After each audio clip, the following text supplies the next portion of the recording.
Good morning and welcome to Extension Connection. This week you were joined by Burleigh County Extension. I'm Kelsey Sheldon and I'm some temporary summer help.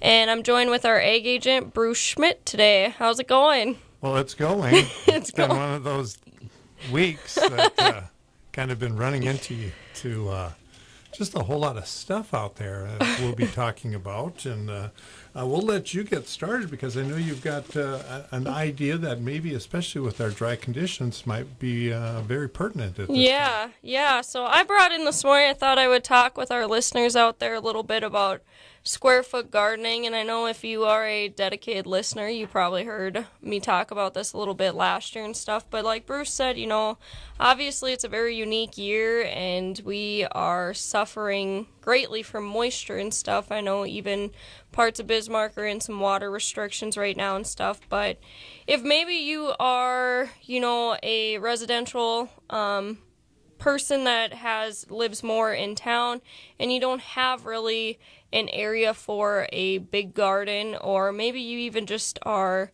more so like elderly or just even have like physical difficulties where your knees don't work as good as they should anymore and stuff, square foot gardening is a really good option to go with. So kind of what is square foot gardening? Square foot gardening is a method of planting seeds in a specific way to maximize your efficiency in a limited space. Who actually came up with the idea was an American author by the name of Mel Bartholomew.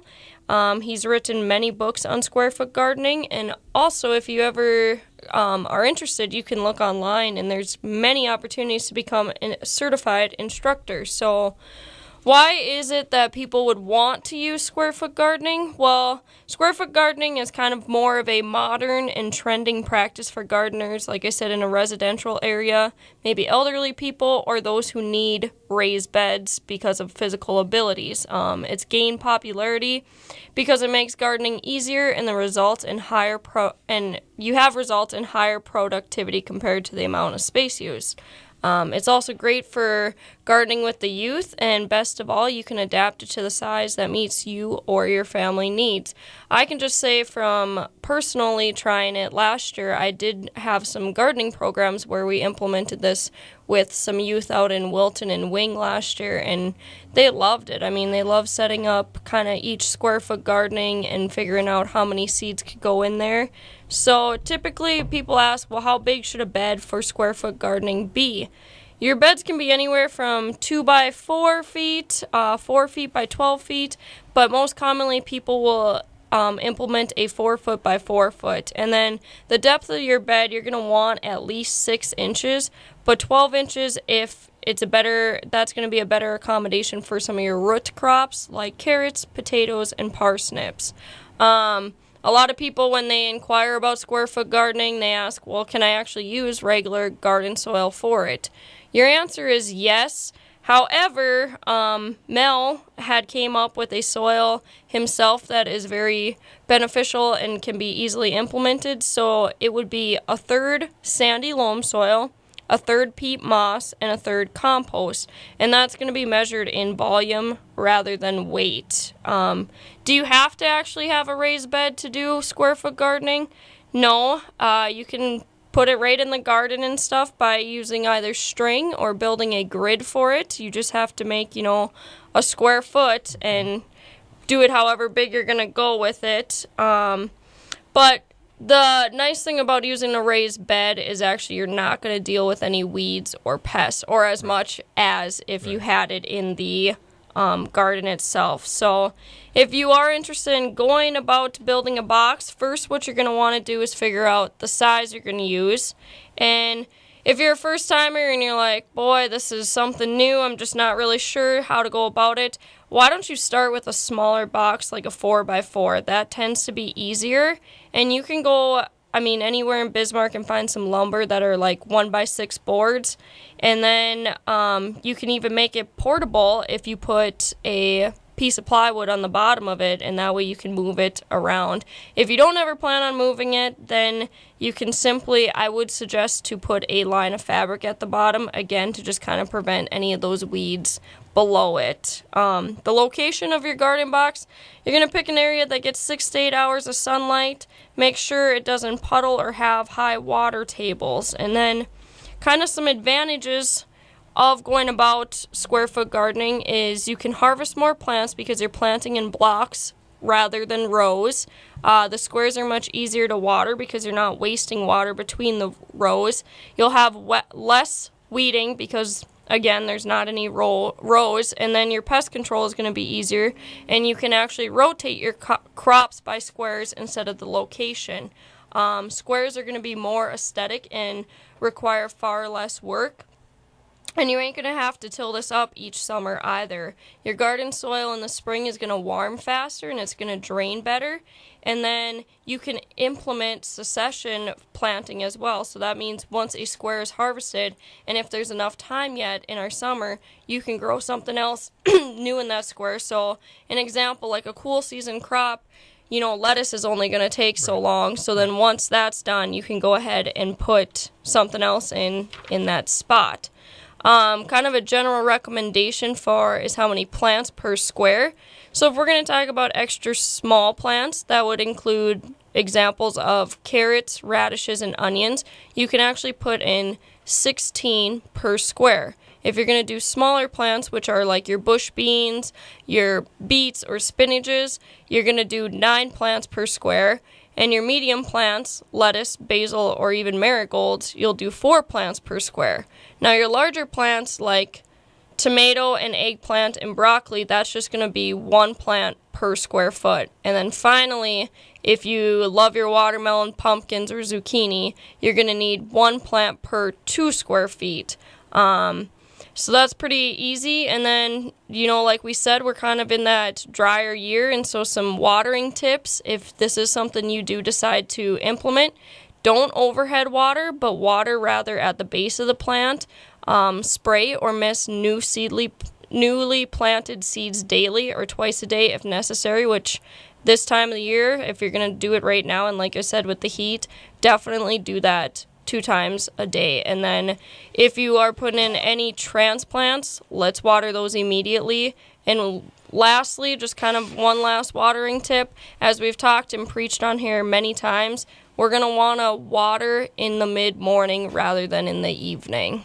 So, yeah. And I have tried 3 different, I have 3 different boxes, so I am going to experiment with some different ideas, and hopefully after this year I'll have some experience as a square foot gardener. And some results, right? Hopefully results. It's looking a little bleak right now. That'll be good. So we are going to take a short break here, and we'll be back after a couple minutes.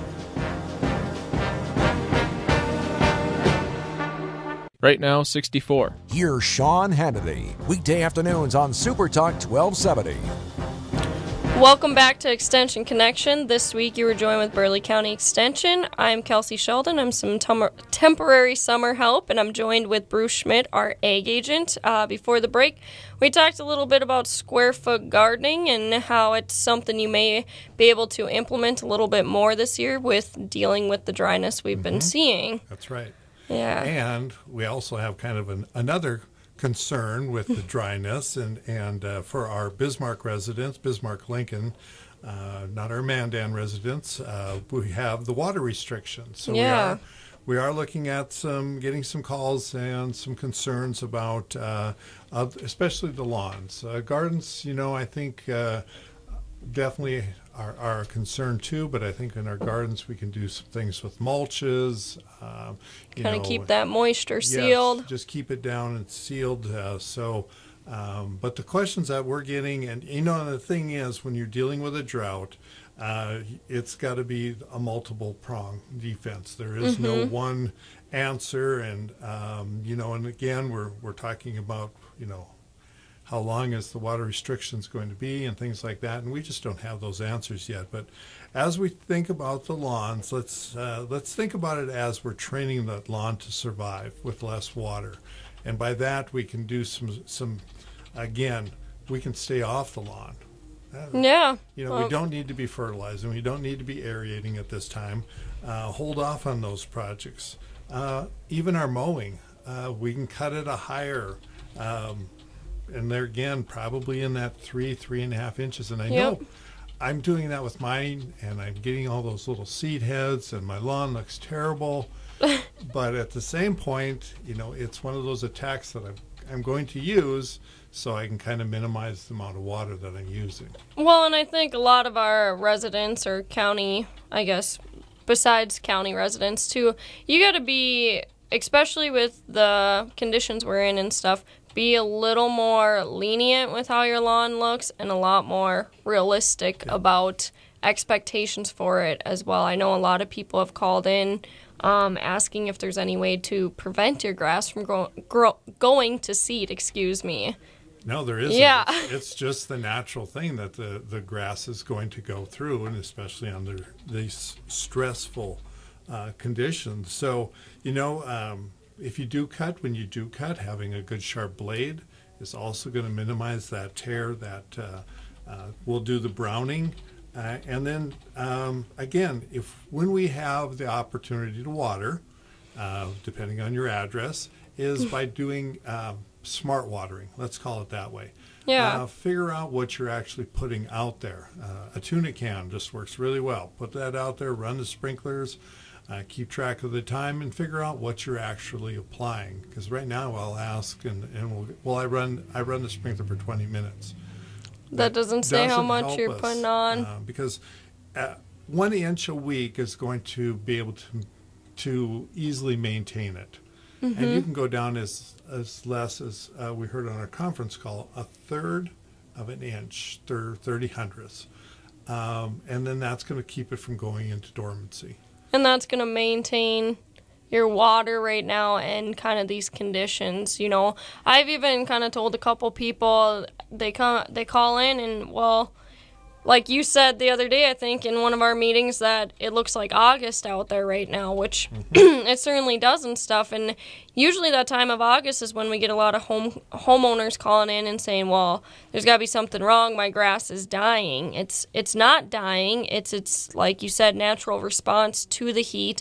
And what's actually happening is it's wanting to go into dormancy for a little bit. So, don't mind that browning so much. Don't think it's got to be pristine green out there right now. And let it take its breather, let it maybe go to sleep a little bit, and when it cools down or we start getting some moisture, then let it come alive again and get that productive green that you're looking for. Right, and to bring it out of dormancy, the best way is really to let nature do it itself. Yeah. If we're talking, I'm still confident we're going to get some moisture. One of the reasons I'm confident is it seems in the past, anytime we would start blowing off the dust off of our drought strategies and get things in place, then the rain would come. And we were talking about that just on our conference call with statewide, and maybe we needed to start talking about that in early May. And maybe we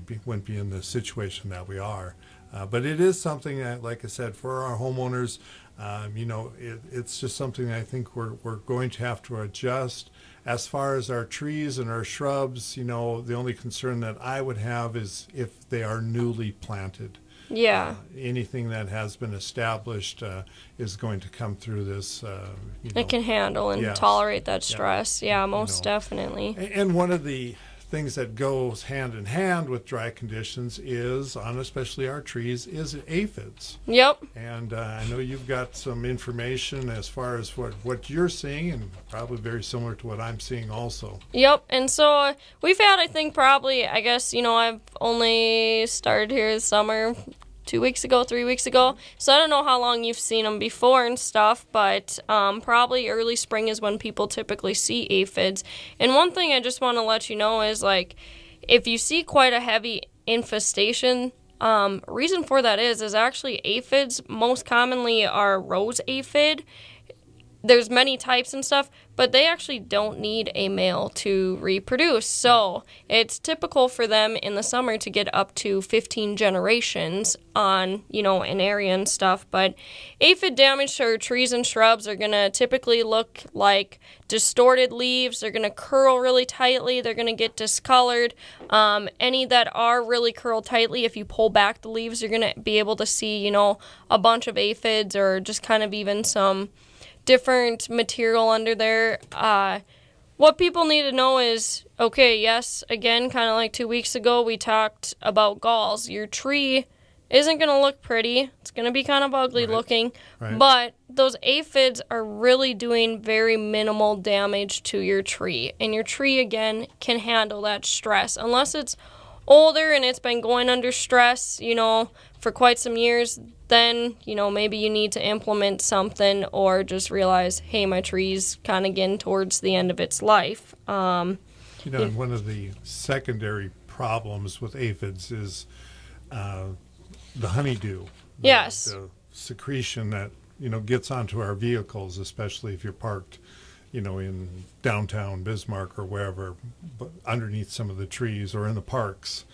We can see that, and that's just a natural, again, it's a byproduct process that's caused by the aphids. Yeah, and so it really, if you're speaking from a homeowner, kind of a horticultural aspect of concerns on that, the one thing honeydew is going to be kind of a clear coating that's pretty sticky. One thing that honeydew can do is actually cause kind of leaves to stick together and create a growing environment for sooty mold. And now that would be something to be a little bit more concerned, but again, sooty mold isn't something that you should be in panic mode for, let's put it that way and stuff. So when we do talk aphids and stuff, as far as management goes, we like to say, let nature control it. There's many different predator insects that kind of eat these aphids away, and again, they're not really doing too much damage. If you are, maybe seeing you would like to try to control, maybe you have a heavier infestation, one thing you can do is, obviously we kind of talked with your grass and stuff, lay off the fertilizer. Again, with trees, those aphids are going to go ahead and attack trees that are very succulent looking. They're going to be green, everything like that. So again, maybe just lay off that. Physically, you can, of course, crush them if you'd like. Or sometimes, depending on if it's a lighter infestation or not, you can take a high-pressure jet stream of water and, push them off that way. If you do need to go the route of insecticides and you're looking at like a low-impact spray, your horticultural oils, insecticidal soaps, or pyrethrum are going to be effective at that. And so the thing to know, though, is they're only going to kill what they contact, and then they're not going to have any residual activity. There's also systemic insecticides out there, and the most common ones we hear for homeowners to have access to is going to be imidacloprid.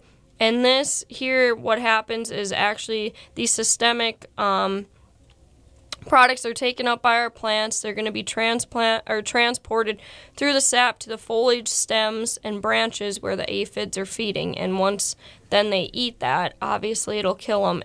But the process can take 2 to 4 weeks, just depending on what product, the size of the tree. And then lastly, if you're going to look for something that has a residual insecticide in it, we're going to look at probably melathion, and that's going to be, again, something that's going to keep it off for quite some time. So, like we said, most of the time we don't warrant any type of control method on them because, like I said, there's so many predatory insects that will take care of them on their own. And usually like that high pressure water hose, that's probably our easiest, our quickest. And again, now we've got some water restrictions, but the life cycle of the aphids, here again, we could be dropping off very quick. So I think we're kind of getting past that point of seeing them for this year too. Probably the calls are going to slow down on that. So if you do have them right now, probably just let them be. don't panic. Don't worry that your tree's under stress, and just let, like we've been saying, nature take its course. So we're going to take another short break, and we will be back after the break here. Right now, 64. The Red River Farm Network. Ag News is here on Super Talk 1270. Welcome back to Extension Connection. This week you're joined with Burleigh County Extension. I'm Kelsey Sheldon, some temporary summer help, and I have Bruce Schmidt, our ag agent, in studio with me today. So, $1 million question everybody's got on their mind. When's the rain? Are we getting it? You got the answer? No. No, it is going to rain. Eventually. And if I could say when it would, boy. But, during break, we were just discussing, the month of December, month of January, if we would, have imagined that we were going to be as dry as we are now here in, the whole month of May. We probably would have laughed back then. Yeah. I went on the end-on station, and that recorded a 1/4 inch of moisture at that station for the month of May, and then less than 1 inch in the month of April. So, as we're looking at this, and as we're looking at and because of the winter, we our livestock producers especially went through their hay supply, their feed supply. Yeah. And then also, with the fires that were happening in Kansas and Texas, Oklahoma. There was some producers that actually shipped some of their excess hay down, kicking themselves in the rear now. And I'm a firm believer with the livestock industry, how it helps each other out. That if those producers down there had any excess, that they would be sending it up. But we are easily looking at somewhere in that 60 to 70% decline or decrease from our alfalfa fields from what we've been seeing, historically. And then to top it off, we had our first report of the alfalfa weevil showing up in our alfalfa. The field was about 18 inches tall.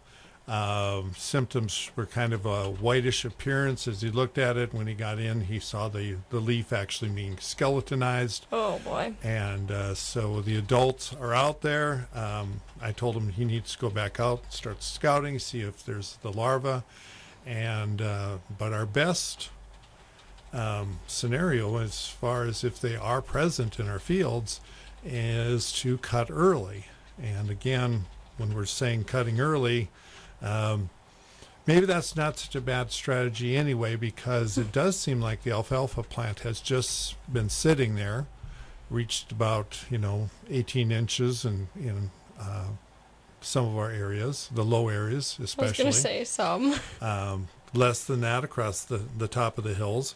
But it's just not blooming. It's just sitting there. And again, I think it's waiting for moisture, and I think the condition is going to go backwards. So maybe our best strategy at this point, and we're seeing it happening out there, is they're cutting it, taking what they can get, and then when the rains come, notice I said when.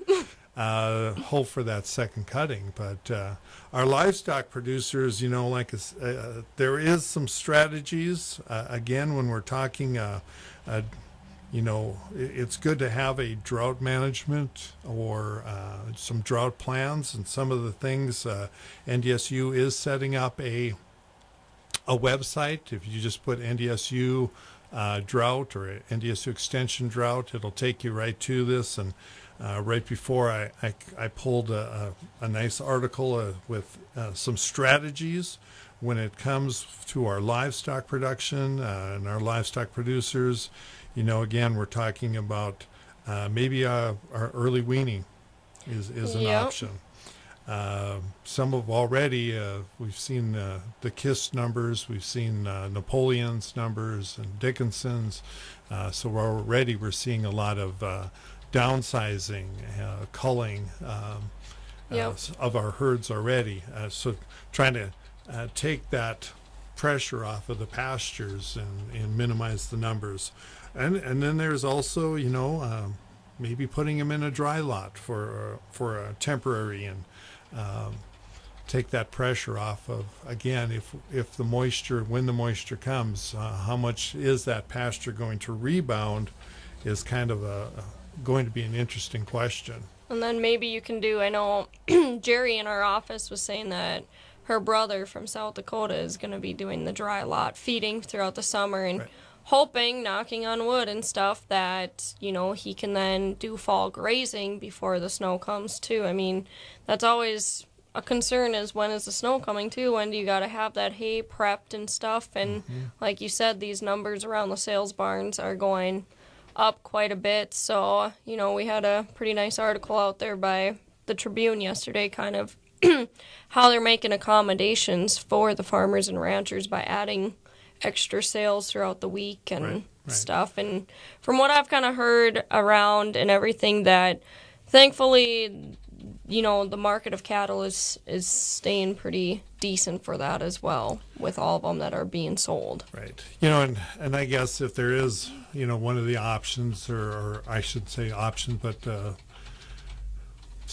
with the markets right now is it isn't a widespread area as when we look at the country. Yep. So there is areas that are buying, the Midwest, like we had talked about, with the devastating fires, and they sold down their herds. Well, now they're in a buyback, restocking mode. So that is, but as far as for North Dakota and South Dakota, when we're talking at home, it is severe. So I guess we're just telling our producers to start thinking about a management plan, start thinking ahead. Will there be programs available as far as for emergency assistance, with the drought monitor? And we are, as far as for our office, we're going through the proper channels of monitoring it, getting the needed information into the decision makers' hands, so that if and when there will be counties that will be getting some drought assistance, we are staying on top of that as much as we can and doing everything we can. But again, one of the things, I remember the 1987 drought. Now that's much before your time. Not much, but a few years, yeah. The difference with that one was we had the snow, we had the April and May showers, and then somewhere about this time, the first part of June, it just shut off. And then we had unusual heat, and that. So I mean, the crop was kind of established out there, and then it went, backwards. This season, we just didn't have anything at all. When I'm out there, walking the fields and taking them. Yesterday, as we were walking and looking at it, we're seeing some winter wheat that's headed out, and boy, if it's 8 inches tall in the low areas, I guess I'm kind of surprised. And what there again, the options that we're going to have for that are pretty minimal, because we can't even cut that for hay because it was heavily fertilized, and then we'd have the nitrate concern. Yep. So a lot of tough decisions are going to be looked at. I did see that our 30-day precipitation forecast shows it's supposed to be normal, and to cross our fingers on that one. But I'll tell you, I don't. Sometimes you kind of wonder what normal really is. And then the other thing is, we all know that we can get one of those. I believe it was an area north of Streeter. They got about 4 to 5 inches, but it all came in 1 hour. So not ideal either. That doesn't help the situation either. So these are some of the things. Like I said, our office, we do have a websites that's being set up. Give you a lot of different good strategies. Some things just to to take a look at and to kind of expand. We also have a program called Feed List, or it's where producers can go on there. If they have leftover hay from previous years, they can put that on there. And those that are going to be buying it, we're going to be starting to recommend that they look at the feed list, which is multiple states also. So Yep.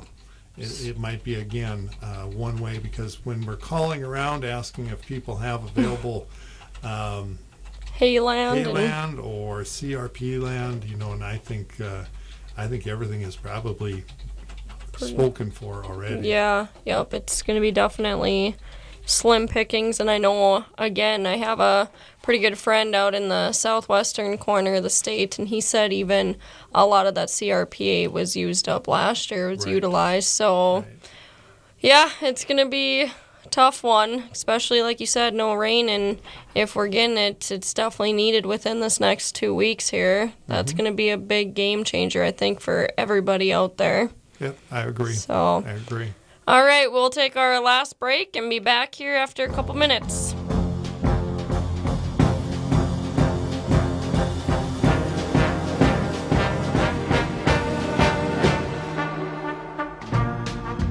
Right now, 67. Dave Ramsey is heard here.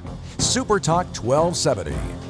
Welcome back to Extension Connection. This week you were joined with Burleigh County Extension. I'm Kelsey Sheldon, temporary summer help, and we have Bruce Schmidt, our Ag and Natural Resource Agent, with us. That's right, and I want to give out kudos to Kelsey. I didn't give her a heads up on this, but this past Monday she was recognized, and her chapter of FFA at the Wings School was officially recognized as, well, was there more than one? There was about 5. There was actually 5 that got recognized as brand new chapters. Brand new chapters, and so I am a strong supporter of of course, 4-H and FFA. So it's nice to have another FFA chapter within our county. Yep. And again, congratulations to you. Thank you. And, thank you. Best of luck as you expand that program. Yeah. Except that may mean we're going to be losing you a little bit. That's okay. I had you come talk at some classes this spring, and I'm sure utilize Extension as much as I can to my ability. All so right. Sounds that good. works good. I guess kind of for the last little segment we got here, I had brought in some information just kind of about some promising natural insecticides, and on break, Bruce and I were kind of visiting, and though we're not really seeing too many insects, it's still good information to have maybe when that moisture does come and we see some increased growth in our plants, and that'll bring the bugs around. It just seems like the gardens, again, are just, even though we're watering and doing a lot of things, it just, they just are not taking off. They're kind of a standstill. We have that community garden up on the hill behind our office, and we've been, well, I know I've been up there, and you've been up there a number of times, and they're not going backwards. They don't seem like there's even any kind of really disease. Just weeds. Just weeds. Weeds are the problem. And even the insects. I had one that probably had that wasn't at our community garden, but it was a call from one of our rural residents, and it sounded like it was cutworms, but again, it's been relatively quiet, which is kind of surprisking. Now we'll get a bunch of calls. Yeah. We've set the table, so here it comes.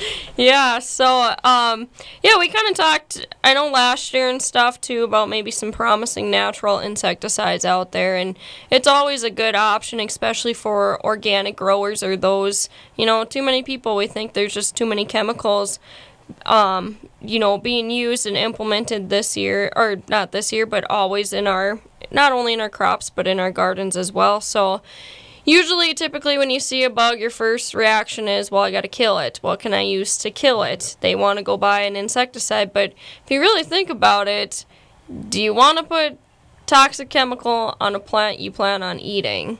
Well, and the other thing, too, is we have those natural predators. Yeah. And the chemicals that we're using to take out, Certain insects are also detrimental to the beneficial. Yep. And so as we attack the population of the natural predators, then again, we're kind of our own worst enemy on that. That's right. And so, like I said, one chemical that most organic growers have been using for quite some time is actually called BT. Now, it's got a big fancy name, but I'm not going to try to pronounce it on here and sound, ridiculous trying to get through it. But today, there's actually quite a few more choices out there, and one of them is neem oil. That was derived from a tree in Asia, and it's been used to actually control insects for thousands of years. It's going to repel your insects, and it's going to reduce their ability to feed. It also disrupts a hormone of them, preventing them from developing normally and reproducing.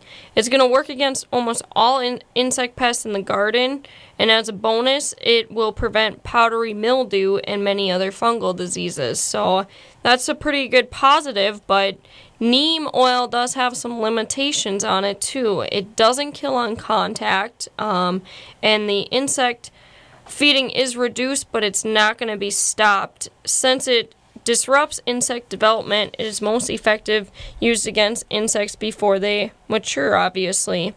And neem can burn stress and wilted plants as well as the petals of tender flowers such as hibiscus and rose. So if you're going to look at that as an option and you're going to use it on insects, first try to identify the stage that insect is in, and then try to determine whether or not, your plant is blooming and if it'll burn it. Another one that was discovered actually from soil in the Caribbean rum distillery is spinosad. That is actually going to be very deadly when it is eaten by the bug. And so what happens is the pest will eat the treated foliage or fruit, and it'll stop eating and die within 1 to 2 days later.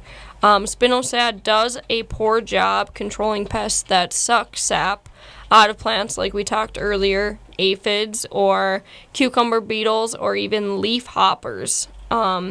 So just keep that in mind. If you are looking for more of a quick, effective kill, you can look at pyrethrum. That is actually derived from chrysanthemum flowers, and it acts as a nerve poison. So it's a chemical that's effective against a variety of insects, and something else to consider. And if you need any more information on, kind of what each of these natural insecticides can control, you can always give our office a call at 701-221-6865, and you can ask for Bruce or myself. We would gladly assist you in that. And then just know that, all of these products I've talked about have a very slight or very low toxicity to humans. They have very short lives in the environment, so that reduces the likelihood of killing off those beneficial insects. And just kind of know that it's a natural option or management strategy against insects. And some of our nurseries do carry these now on a regular basis. Yep. And one of the things too that I had an interesting call yesterday with the internet out there, people will go to that and type in looking for solutions, and this one was a snake problem. Oh.